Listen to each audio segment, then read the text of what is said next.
Welcome to Control, episode 31. We're going to take a look at the Panopticon today. I really like this zone, visually. I think they really brought their A game, so let's start talking. This is a security sector. We saw a security zone before, and that one we came down from above, and it was very clearly laid out, and I pointed out that if you came at it straight on, it would be very confusing, because you'd have all these layers, you wouldn't be able to make any sense of it. Well, that's what they wanted for the Panopticon, so that's what they went for. We're coming straight at a set of grates, and it's quite confusing. It's supposed to be. Notice that the grates are not all the same color. They very carefully lit the faraway grates so they'd pop. That really helps to create the right sense of depth. I think it works really well. This room is also lit from side wells, which is a very unusual choice for them, but I think they went with that idea because they really wanted this security gate to pop. They didn't want to be lost in a flood of light, in the foreground. So they're very careful to play down the lighting in the foreground, so you would definitely notice the security grates. These are very well placed off in a corner in the dark where they could really pop. We'll see a couple of them in the light. They don't pop nearly as much in the light because the whole point is this internal lighting that makes them glow in the dark. Well, let's continue on. We're headed into a moldy region. You can see that there is plenty of mold starting to encroach on these hallways. Classic way to tell you that you're entering into a specific kind of area. As we come down this staircase, we have a pretty standard, ceiling lighting, but you can see that it's not really a drop well. It's not really a light well. It's just magic light coming out of the rock. I guess they assumed nobody would notice, but the problem is that it bleeds. See that? You can see the Texel bleed. That's not good. Oh well, it's fine. I doubt anybody besides me noticed. But I really do like this sector. They've gone ahead and done a lot of really careful lighting, and this whole region is very carefully lit.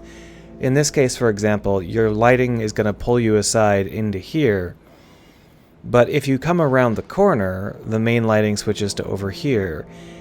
Understanding what the player is going to be looking at any given time is really important, and understanding when a light is going to be the primary thing that the player notices and when it's going to be just a side feature. These are things that can really help you guide the player through the level and create points of interest. I think it's done really well in this Panopticon region. It's a fantastic thing to study.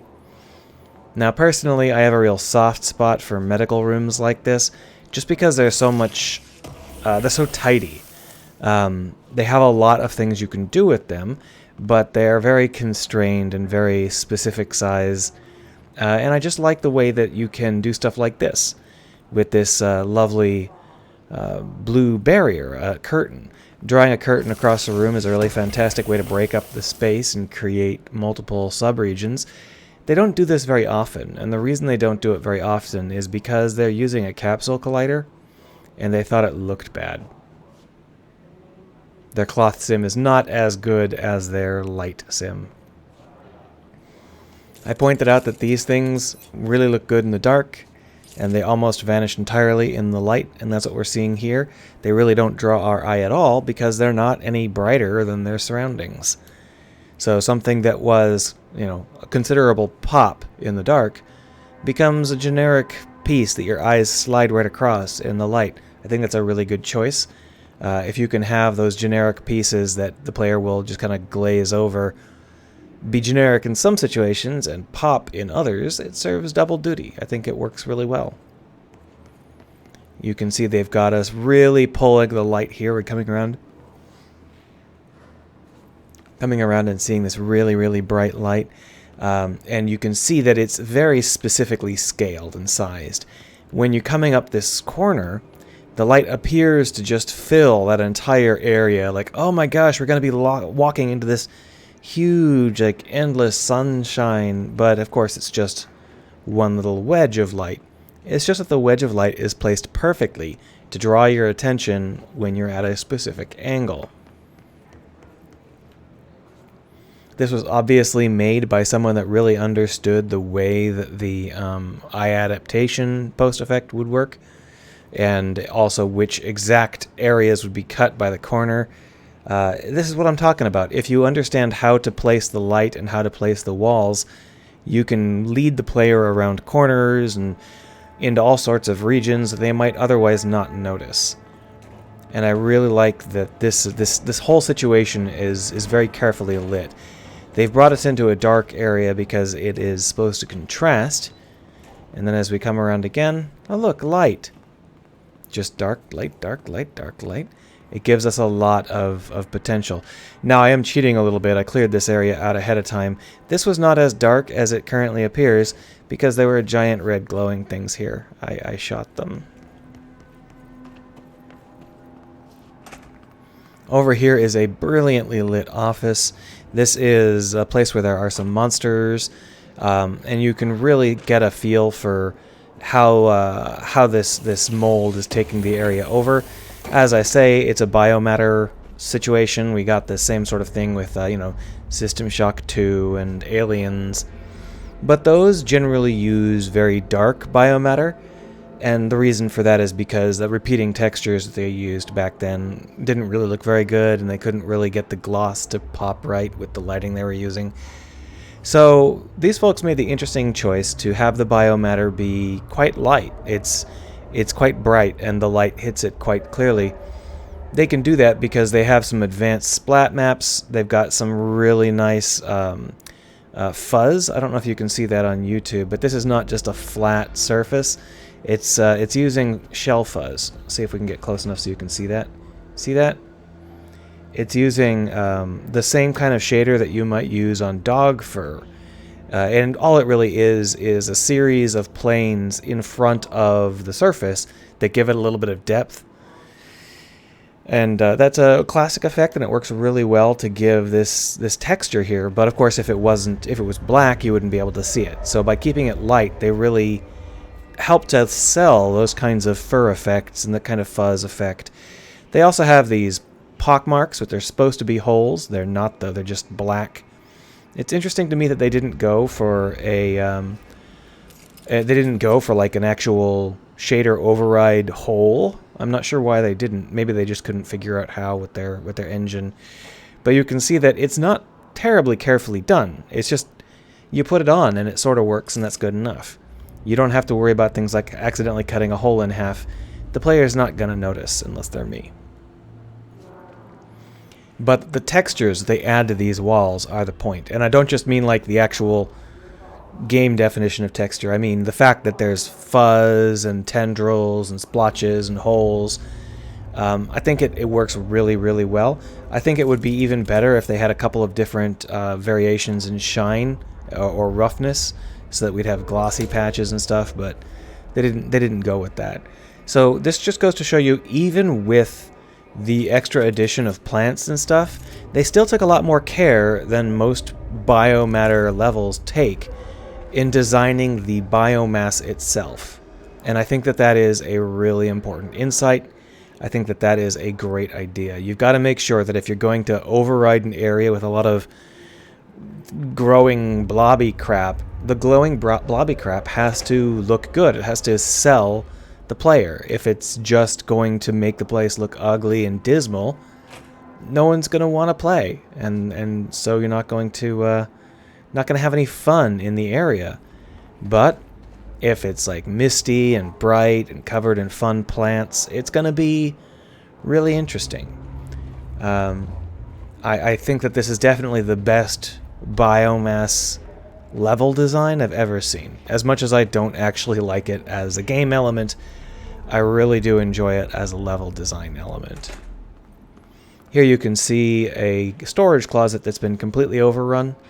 But it's not really a storage closet because it's got like several more exits. There's an exit back here, for example. I guess it must have been, but it's got like seating. I'm not sure what this room was, but clearly it was used as storage here. I like the way that they block off the doors with the biomass. That's a really powerful and easy way to block off doors. It always annoys me when the doors are just locked, because locked, you can't get through. It makes more sense to me if it's blocked by something like biomatter. Here you can see the shell that I was talking about. See that? Right in front of me there's these semi-transparent shells where you can see the door. Those are the shells that create the fuzz effect. I'm not sure how clear that fuzz effect is on YouTube, though. Hopefully I'm not peaking this mic too much. I've been slouching straight into it, and it's getting a little bit loud. Just move myself back a little bit. Alright, so the point of this area is to observe the many people they kidnapped. And so this is sort of like the folks up there would be observing, and then there'd be a whole bunch of students down here doing their work or whatever they were doing. This is a little bit strange and Sims-like, though, because there's all these showers, and all of these showers are just pointed straight at the windows. It's strange. I'm not sure why they would need this many showers, and even if they did need this many showers, why the heck would you, like, make it so that you have to shower in front of the crowd? Maybe they're not water showers, maybe they're just chemical showers, I don't know. Interesting choice. They also chose to make some of these walls out of soft materials. You can see how they've wrapped the poles in soft insulation. Now that's not a full padded cell approach. The walls over here, for example, aren't padded, but all of the pipes and such have been carefully padded, and it really does give this room sort of an indication of of being like an insane asylum in terms of how it's laid out and how it's visually presented. I'm not at all sold about the functionality of it, though. I don't know why you'd need to have that many showers, especially corresponding to this small of a space. Maybe I'm misunderstanding exactly what they were doing here. Maybe this was where they debriefed the astral travelers, and those are all chemical baths to clean up the astral planeness.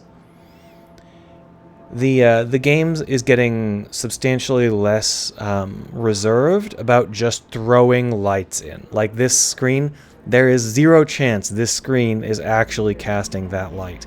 All they did is they put, a light widget in front of the screen and said, it's good enough. We just need to draw the player's attention to that little hall over here, because that's the way forward.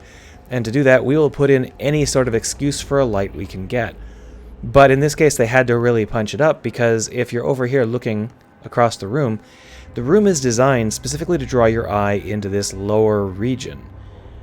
You're not supposed to notice that far door. So they had to punch it up at the last minute, and I would almost guarantee that was like people tried to play this level, and then it was like, oh, I can't figure out how to go forward, and then, oh, the door hasn't been highlighted enough. On the third pass, they add a light. I just love these wall add-ons. These add so much power to your palette.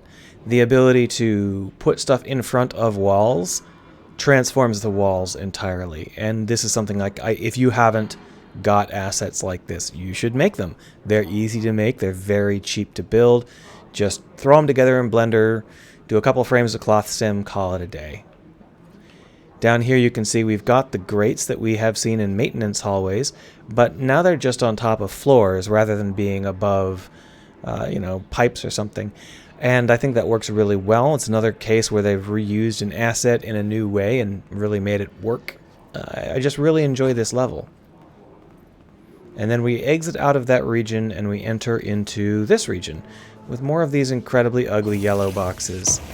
I miss the green boxes. The green boxes were great. These yellow boxes are crap. The pipes here are really uninspired, but they do the job. And as we go on up... Oh, it's already been 15 minutes. This is a good time for us to stop.